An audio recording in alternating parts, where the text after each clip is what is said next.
The most dangerous cage is invisible, the one you build with your imagination. Worry, sustained and ritualized, becomes steel. But the same imagination, directed, becomes a key.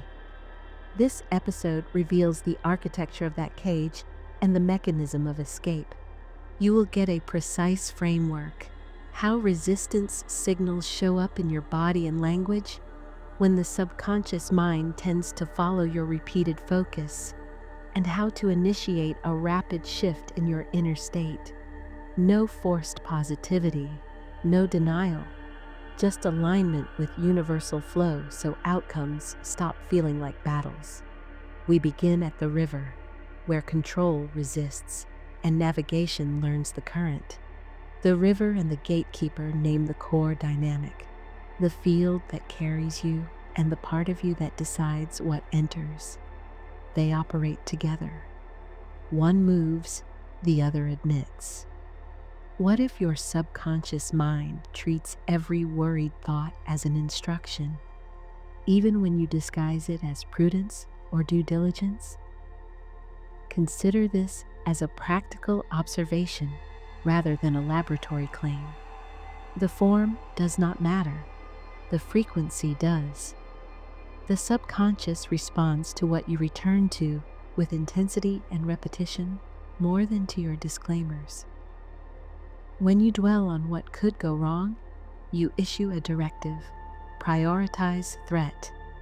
Worry, in essence, is misapplied imagination. It is an internal rehearsal of undesirable outcomes that conditions the subconscious mind to scan for danger and to allocate energy toward avoidance. You run simulations, but the system records the emotional charge and the scenario parameters more than your stated intention. Thus, the organism orients toward what you fear, because you have made it vivid. What you rehearse, you prepare, not as poetics, but as a lived behavioral tendency.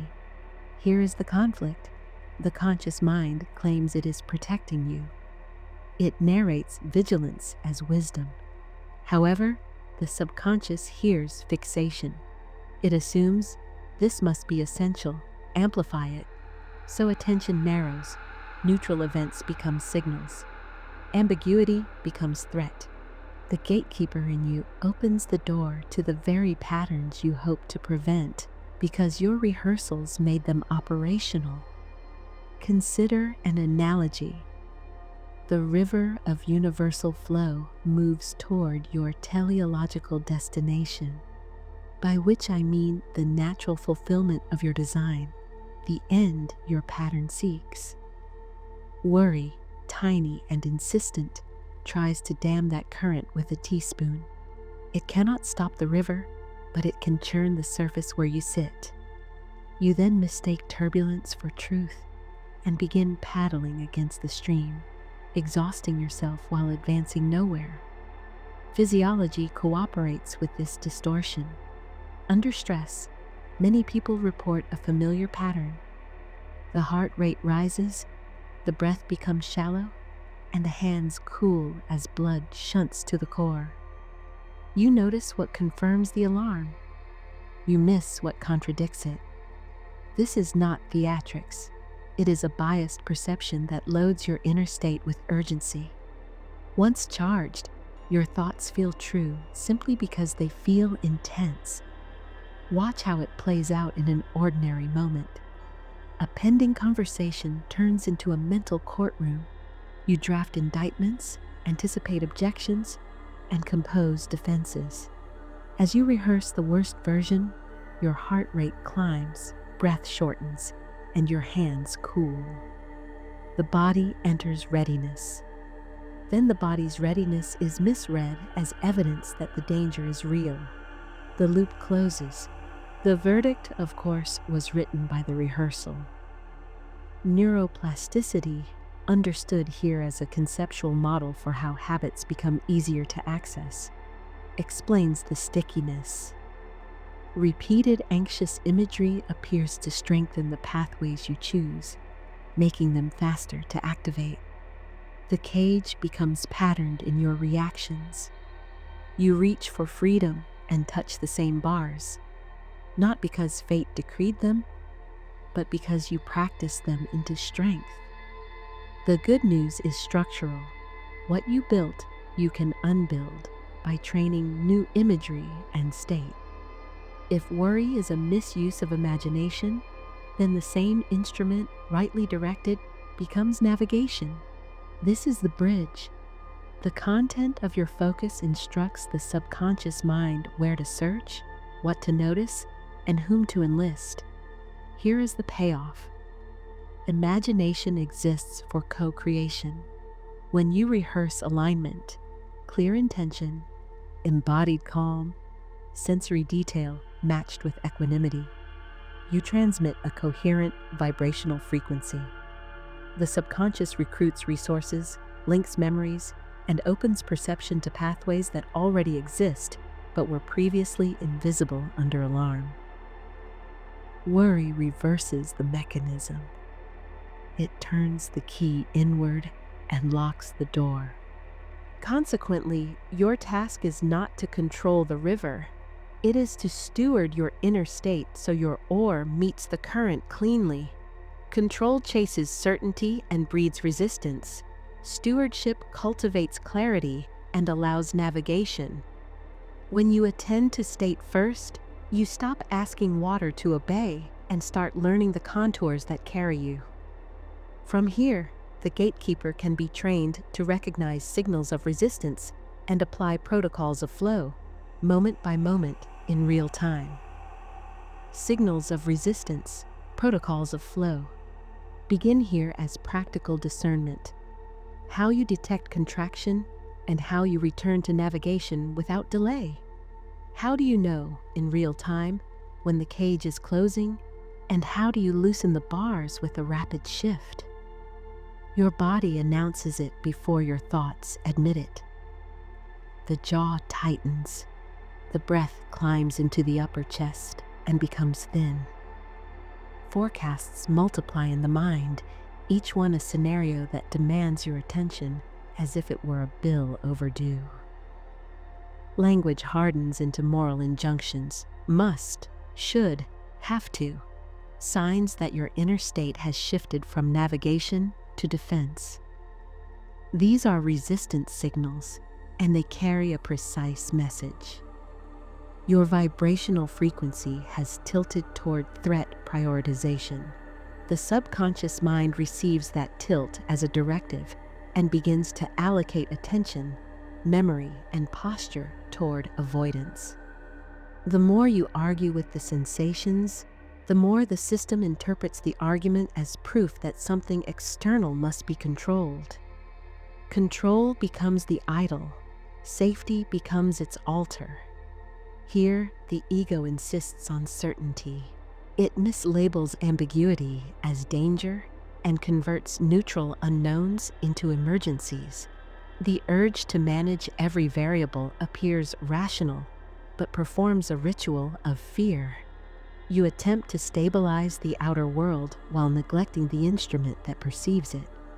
Consequently, the world seems more chaotic, not less, because your senses are tuned to detect instability.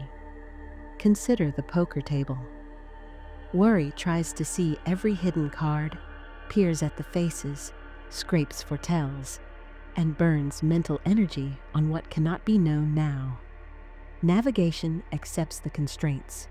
It uses position, odds, and calm to execute the next optimal move. One path hemorrhages attention, trying to eliminate uncertainty.